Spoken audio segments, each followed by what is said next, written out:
ज्ञान गुण सागर, जय कपीस तिहुँ लोक उजागर। हनुमान को मिली समस्त शक्तियों का उपयोग उचित दिशा में हो, इसके लिए अंजना और वानर राज केसरी दोनों माता पिता पुत्र हनुमान को सीख और सांसारिक ज्ञान का बोध करवाने के लिए जागरूक होते हैं। तो वहीं दूसरी ओर हनुमान का रहस्य जानने मिष्ठान में परिवर्तित हुआ अतिबल हनुमान और उनके मित्रों के भोजन का ग्रास बनने से बचता रहता है। इधर हनुमान को मिली शक्तियों व वरदानों का बखान मित्रों द्वारा अत्यधिक होने पर अंजना चिंतित होकर हनुमान से वचन मांगती है कि वो कभी दिखावे के लिए अपनी शक्ति का प्रदर्शन नहीं करेगा। अब आगे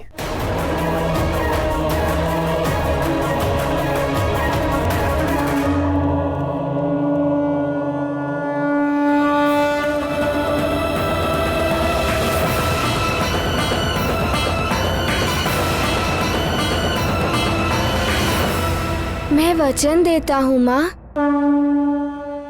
सबके सामने इन शक्तियों का प्रदर्शन नहीं करूँगा। रघुवरपुर जाई, जहाँ जन्म हरि भक्त कहाई, और देवता चित्त न धरई, हनुमत से सर्व सुख करई। तुलसीदास सदा हरि चेरा, कीजे नाथ हृदय महडेरा। जय हनुमान ज्ञान गुण सागर, जय कपीस तिहुँ लोक उजागर। जय पवन तनय संकट हरण, ज्ञान गुण सागर,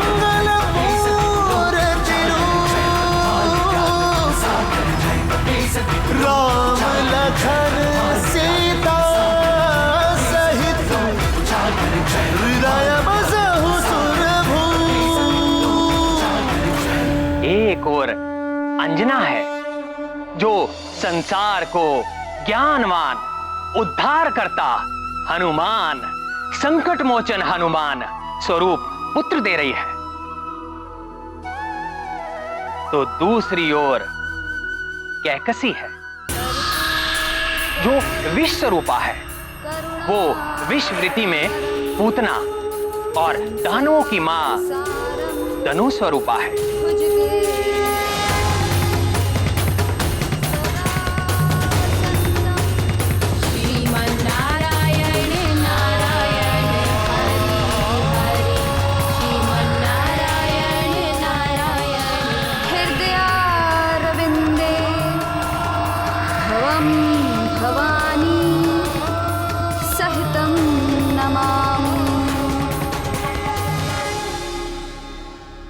विष स्वरूपा माताएं ही अपने कुविचारों और कुसंस्कारों के विष से अपनी संतान को पतन और अंधकार की ओर धकेल देती है। कैकसी ने अपने महाज्ञानी पुत्र को अपने कुटिल विचारों के विष से भ्रष्ट कर दिया। परिणाम स्वरूप संसार को मिला सबसे भयंकर राक्षस दशानन रावण।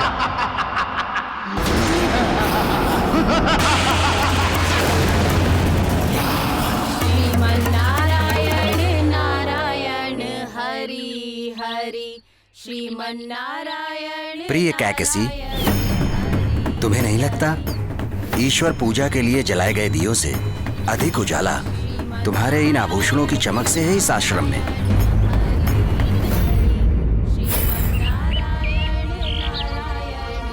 आर्य, ये तो दृष्टिकोण है अपना अपना। पूजा के दीप हो या हमारे पुत्र के दिए हुए ये आभूषण, मूल उद्देश्य तो आश्रम को उज्जवल रखना ही है।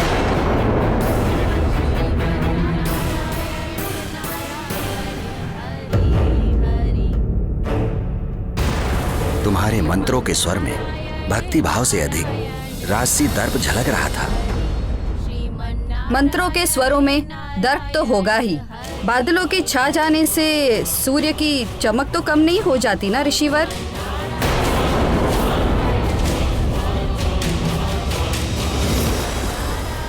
आश्रम में रहते हुए भी हम लंका की राजमाता हैं।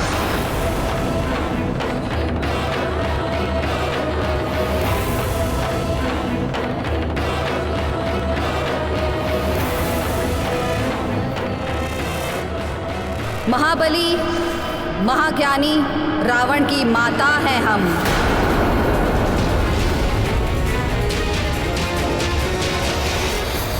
माँ के संस्कार, स्वभाव और सोच का संतान पर प्रभाव पड़ता ही है।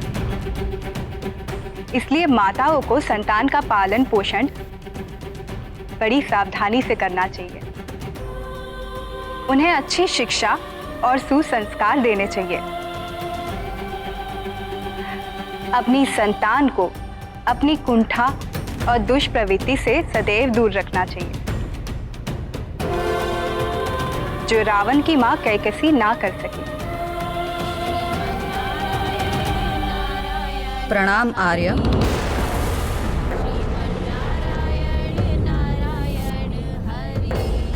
मैं भी तो रावण का पिता हूँ, किंतु रावण के लिए आपके पास किंतु परंतु के अलावा और कुछ है ही नहीं।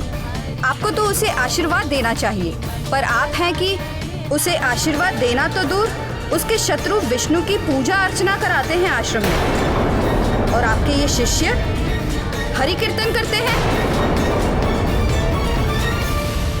किंतु कैकसी मेरे लिए तो पितामह ब्रह्मा, श्री हरि विष्णु और महादेव, ये तीनों देव समान रूप से पूजनीय हैं। और एक ऋषि के आश्रम में इन तीनों की पूजा तो होगी।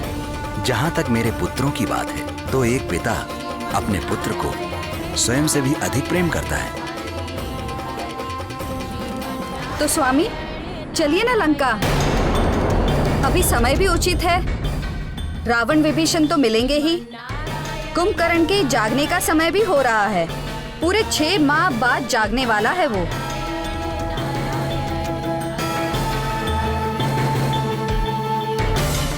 मैं अपने इस अनार्थ प्रदेश के आश्रम में ही ठीक हूँ। मेरे लिए लंका जाने का समय तब आएगा जब रावण अपने बड़े भाई कुबेर को उसकी लंका और पुष्पक विमान सम्मान सहित लौटाए और अधर्म का मार्ग त्याग कर धर्म पथ का अनुसरण करेगा। उसे समझाओ, समय परिवर्तित हो रहा है, समय को समझे। समय के विषय में सोचना दुर्बलों का काम होता है। समय तो दास होता है महाबलियों का। और रही बात लंका की, तो लंका तो कभी कुबेर को नहीं मिलेगी।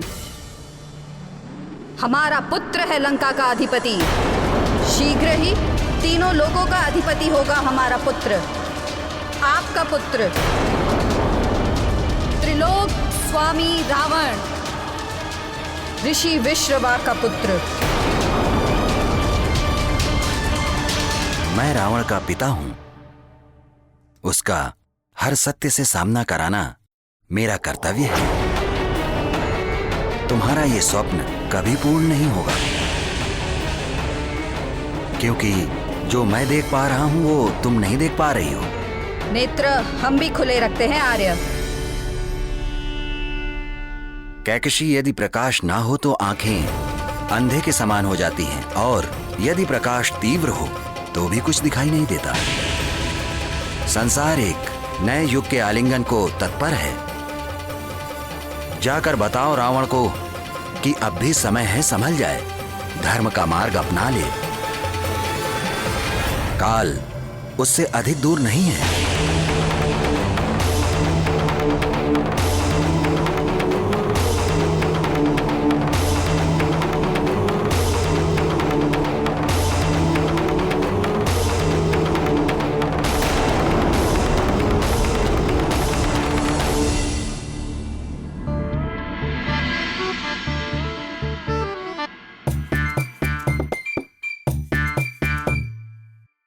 सखा,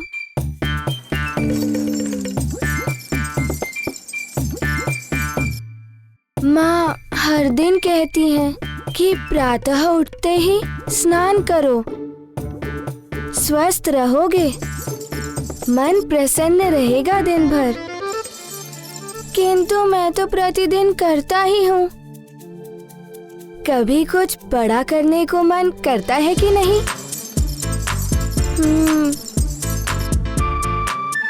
कल से ही मन कर रहा है कि जो शक्तियाँ मिली हैं उन्हें देखूं, उन्हें परखूं, क्या हो सकता है उन वरदानों में।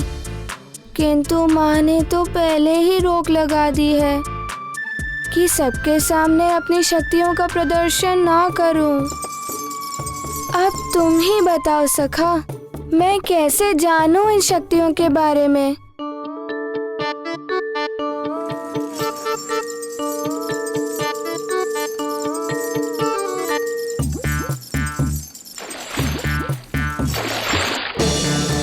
क्या कर रहे हो सखा?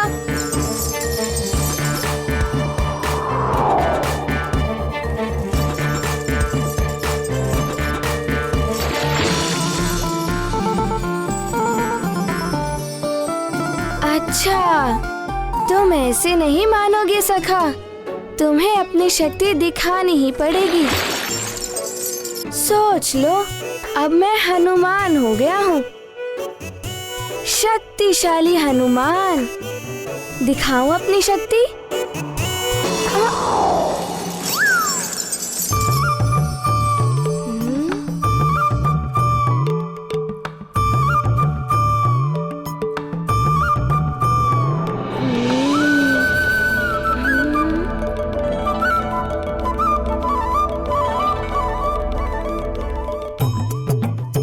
सखा, यहाँ पर तो कोई भी नहीं है।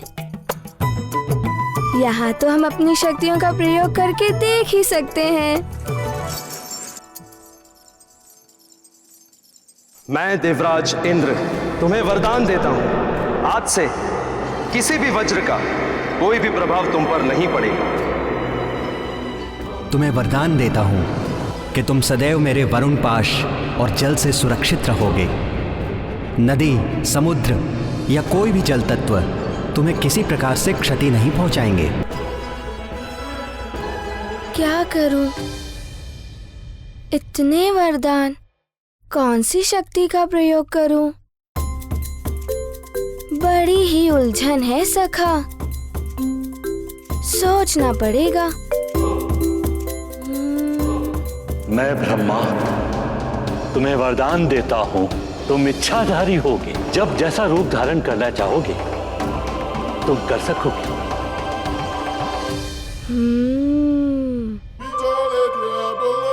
इच्छाधारी रूप? ब्रह्मा जी ने तो बहुत ही अच्छा वरदान दिया है, इसे प्रयोग करने में तो बड़ा ही आनंद आएगा।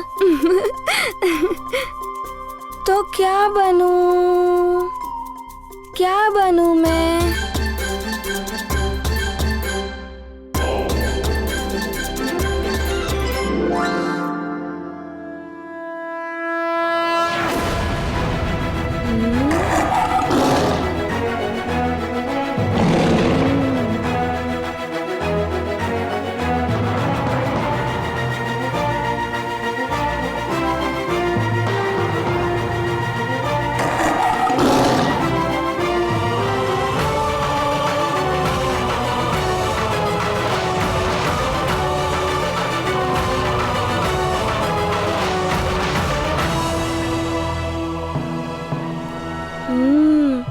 ब्रह्मा जी का वरदान, अब बनेगा सिंह हनुमान।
हम बच गए, हमारे प्राण बच गए, हम बच गए, हमारे प्राण बच गए, हम बच गए, हम बच गए। महारानी मंदोदरी, आप?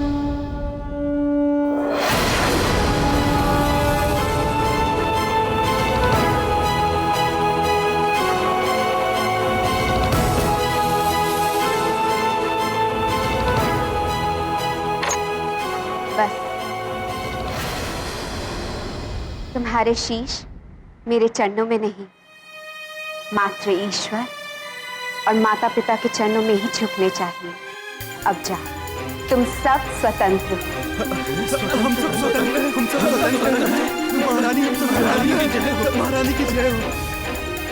अब ठहरिए, आप यहाँ से नहीं, पीछे से जाइए।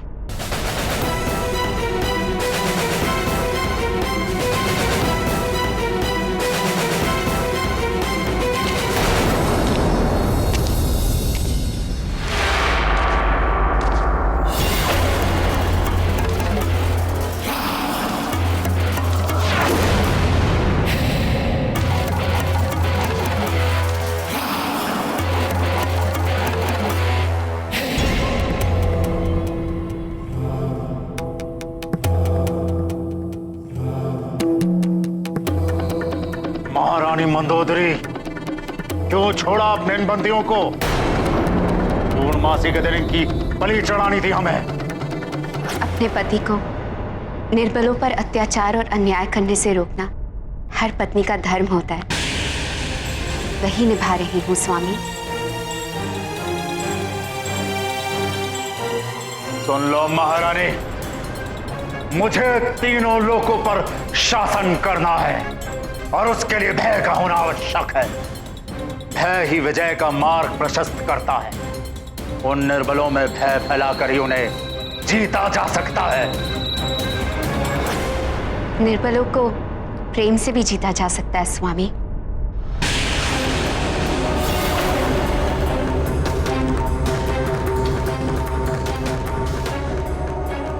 जहां देवता छल और कपट करते हैं, जैसा उन्होंने समुद्र मंथन के समय किया था, वहां प्रेम और न्याय का स्थान नहीं होता है महारानी। और आप मुझे पत्नी धर्म की दुहाई दे रही हैं, तो आपको याद दिला दूं, पत्नी का केवल एक धर्म होता है, अपने पति का साथ देना। पत्नियों, साथ तो सदैव दूंगी स्वामी, किंतु जितना मेरा वश चलेगा आपको अन्याय और अत्याचार से दूर रखूंगी। भले ही इसके लिए आप मुझे भी मृत्युदंड दे दें।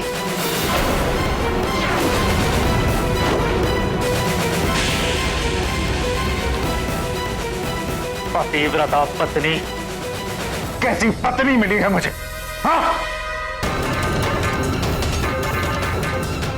ऐसी पत्नी मिली है मंदोदरी, जिसके महत्व को रावण अपने अहंकार के कारण समझने में असमर्थ है। रावण मंदोदरी का सुहाग है, किंतु पतिव्रता मंदोदरी सौभाग्य है उसका, जिसे वो अपना दुर्भाग्य समझ रहा है। मंदोदरी के पुण्य और तप के कारण ही रावण के पापों का घड़ा नहीं भर रहा था। हाँ, केवल सहचारिणी ही नहीं, पत्नी सहधर्मिणी भी होती है।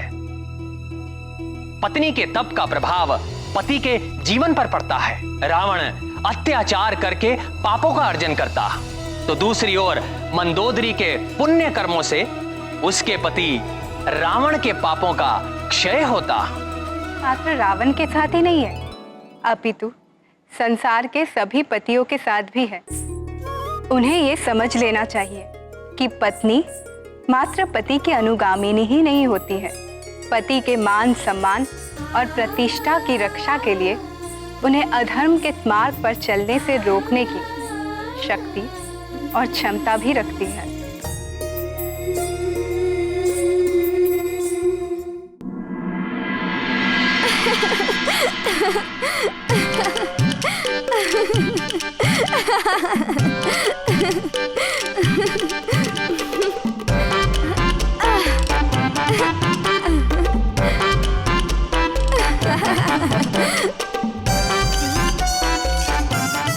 सखा, हम सिंह तो बन गए थे, किंतु सिंह की गर्जना के बिना सिंह ही कैसा? हमें एक बार तो सिंह गर्जना करनी ही होगी।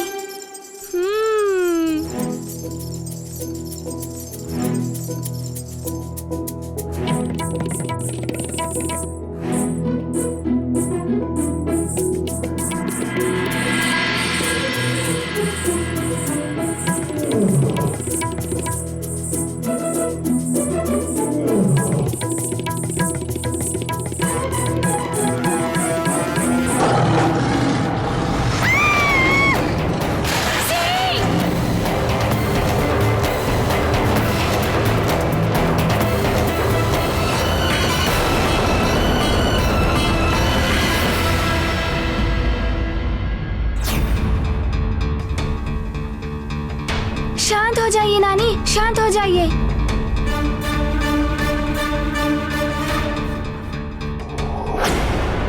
क्या हुआ?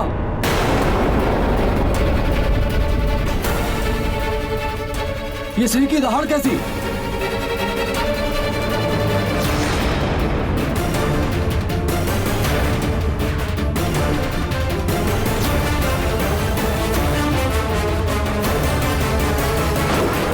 माँ, यहाँ शेर था क्या?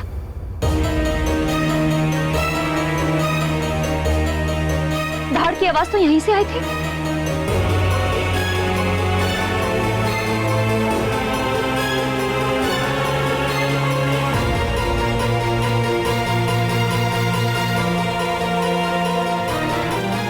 यहाँ से? नहीं, यहाँ कोई शेर नहीं था।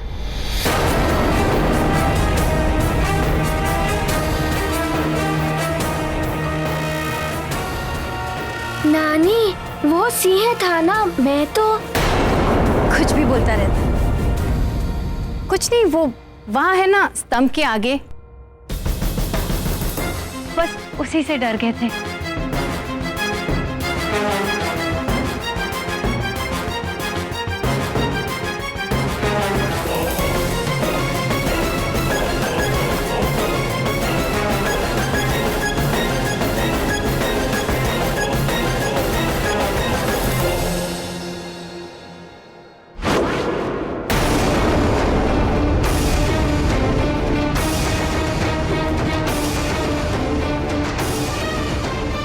कुछ तो हुआ है जिससे माँ भयभीत हो गई थी।